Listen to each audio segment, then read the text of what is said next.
Les deux équipes n'ont aucun droit à l'erreur aujourd'hui à Murrayfield après s'être inclinées toutes les deux lors de la première journée.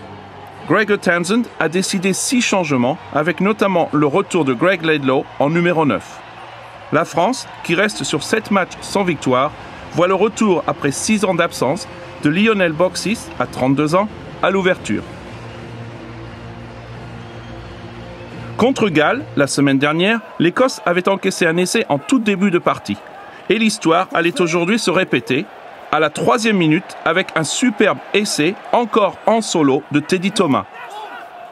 L'ailier du Racing démarrait son action pratiquement en position statique, mais son accélération et ses appuis lui permettaient de se défaire des tentatives de plaquage de Russell, Horne, puis Hogg avant d'inscrire son 2e essai en 2 matchs.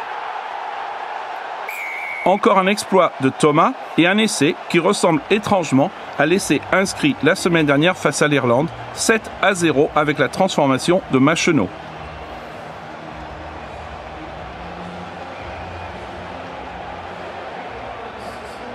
Puis l'avance passée à 10 points à la 10e minute suite à une pénalité de Machenaud.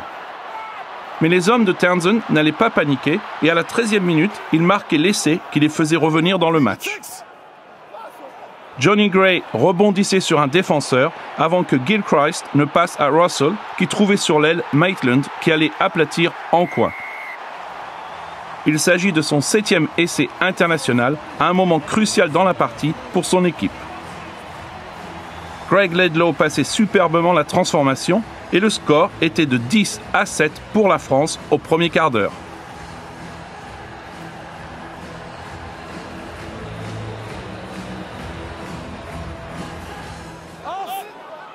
Mais les Bleus frappaient une nouvelle fois à la 26e minute. Et encore une fois, Teddy Thomas à la conclusion.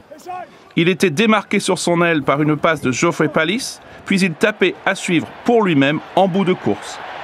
Le rebond lui était ensuite favorable, même si Laidlaw aurait pu faire mieux en défense. Thomas récupérait donc le ballon pour aller inscrire ce 2e essai français entre les poteaux. Encore une superbe action individuelle de Thomas et une transformation qui est une formalité pour Machenaud, 17-7 pour les Bleus. Mais les Écossais, avec le soutien de leurs supporters, allaient très vite revenir au score grâce à un essai très bien construit. Laidlaw alertait Hugh Jones, superbement lancé, et le numéro 13 franchissait la ligne pour marquer son 8e essai en 13 matchs pour l'Écosse.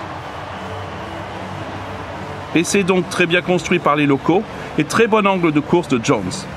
Transformation facile pour Laidlaw et plus que 3 points d'écart au score, 17-14 pour la France. À la fin de la première période, Johnny Gray était sanctionné en touche, ce qui donnait l'occasion à Machenaud d'ajouter 3 points. Quelques instants après la reprise, Laidlaw et le remplaçant français Baptiste Serin marquaient chacun une pénalité, faisant évoluer le score à 23-17. Puis Arthur Ituria était sanctionné pour un plaquage illégal. Laidlaw ramenait son équipe une nouvelle fois à 3 points. Mais le chassé-croisé au pied continuait avec une pénalité accordée à la France en face des poteaux. Serin ne tremblait pas, 26-20 pour la France. 2 pénalités successives de Laidlaw donnaient ensuite un score de parité. À moins de 10 minutes de la fin du match, l'Écosse passait devant au score pour la première fois du match sur une nouvelle faute française, un hors-jeu. Laidlaw trouvait la cible, 29-6 pour les locaux.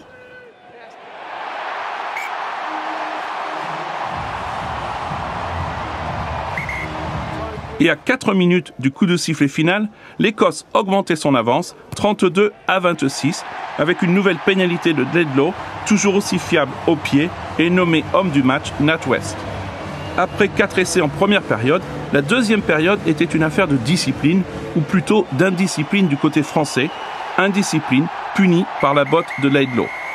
Alors que le temps réglementaire était terminé, l'Écosse tenait le ballon et pouvait ensuite dégager en touche et commencer à célébrer une victoire obtenue de haute lutte. Elle recevra l'Angleterre à Murrayfield où elle reste sur 8 victoires en 9 test matchs. La France, elle, accueillera l'Italie à Marseille. Score final à Murrayfield, Écosse 32, France 26.